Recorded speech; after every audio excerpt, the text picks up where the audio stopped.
The obvious way to tackle the problem of illegal crossings is to provide safe, legal and managed routes. It doesn't tackle the numbers. It doesn't change the numbers. We absorbed 250,000 Ukrainians who all came through a safe, legal, managed route with absolutely no problems as a country.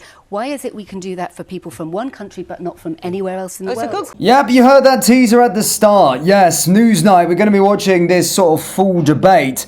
This is in the sort of wake of the Labour Party going out or sending some delegation, that being David Lammy, funnily enough, going out to speak with the EU and looking to try and reform the ECHR. Again, she talks about illegal immigration, that we need, the same liberal approach that we heard from the EU leader yesterday, that we need more safe and legal routes, and that nobody complained, essentially, when we absorbed 250,000 Ukrainians. Again, she's asking why we can't do it for other countries. I mean, I can answer her question, really, is that, well, 75% of the Ukrainian refugees were women and children. The other ones that are following over, the vast majority that are coming over across into this country on boats are all men. Ukraine is also in Europe. Those other countries, it's not our responsibility.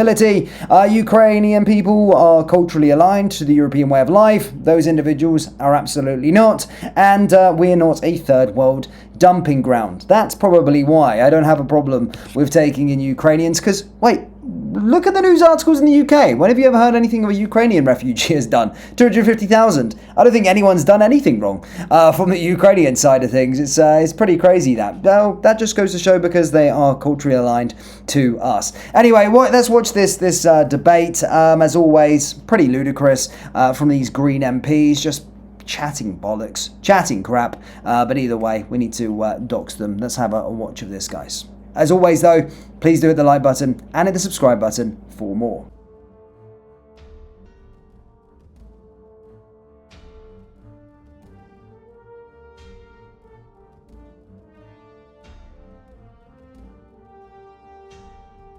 No, I don't. I mean, I think there's a bit of doublethink kind of going on in what Jake Richards is saying there, because on the one hand, he's saying the ECHR is a really important document, 75 years old now. Winston Churchill was a key kind of proponent and driving force behind that. The UK was the first country to sign and ratify that convention, and it is fundamental to so many rights that we rely on here in the UK. And it's staying. They don't want to pull out.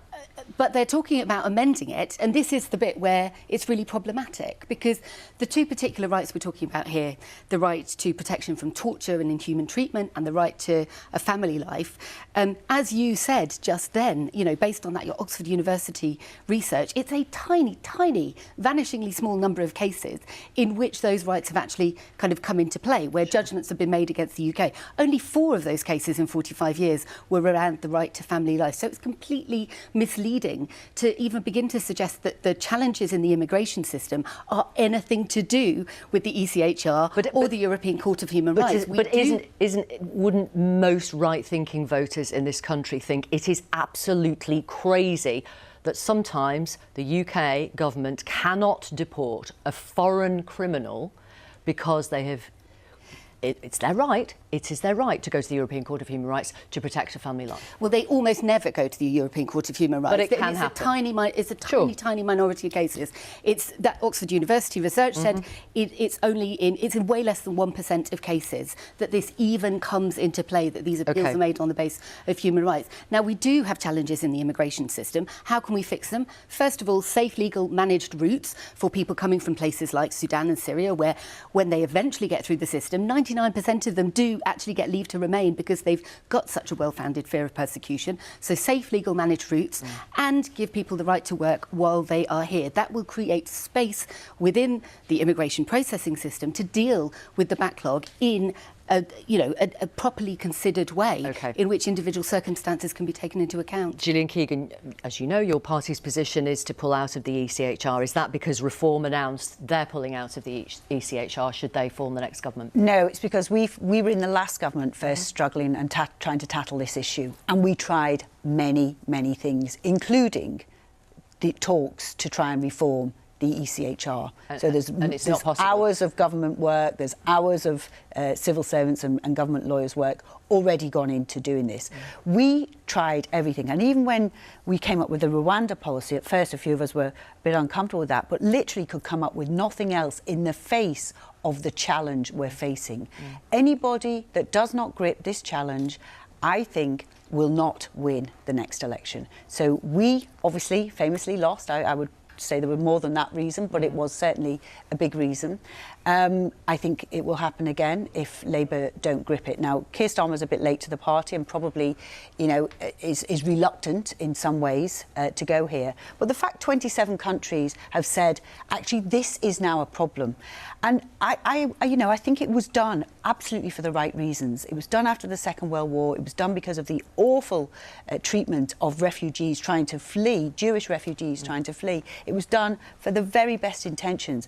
But sometimes 75 years later, it can be being used in different ways. It can be being interpreted in different ways. But barely. But every law is a case law. Sure, and all we're trying to deal with is incentives. Everything we were trying to do, because we know we've got criminal gangs who are organised and have a business case. We know we've got lawyers who are focusing on this, who have a financial gain as well from doing this. There is a business case around it, and it's too high. 27, as we've said, want some kind of reform. I mean, those 27 countries could have different ideas about what that reform is. But in the end, you have to get unanimity, don't you? All 46 members of the Council of Europe have to agree. It's a convention, which is a treaty. Sure. So I wonder if that's why it's failed. Any politician from any party saying to voters, we're going to reform this, is raising expectations when actually it might not be possible. Well, the UK government view is it would be progress, because that 27 is more. But it includes 19 members of the EU, but it does not include France and Germany. They are the two biggest, most important members of the EU. So without them, the progress might be quite slow. And frankly, it's barking up the wrong tree. The ECHR is not the binding constraint to dealing with the challenges of immigration.